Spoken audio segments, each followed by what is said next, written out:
I'ma serve, I'm spinning.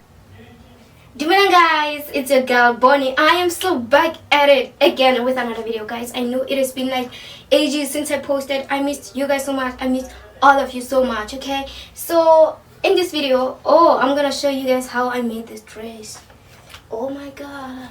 Okay, let me turn around so you can see what I'm talking about. Yeah, I'm gonna show you guys how I made this dress. Wow, I love it. Yeah, so guys, if you haven't yet subscribed to my channel, please do so. So let's just get right into the video. Okay, so here you can see the fabric, and then here I was trying to show you how long it is.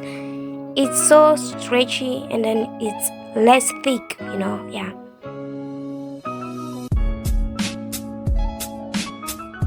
Okay, first make a top like this one.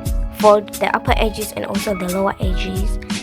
Yeah, just make it look like this one.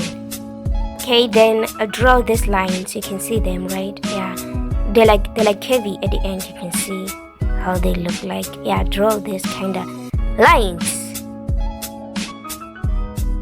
Right on top of those lines, make some tunnels. You're gonna have like 2 tunnels. Okay, then draw a straight line like this one. Even though this one it's not straight, but then make sure that yours is straight.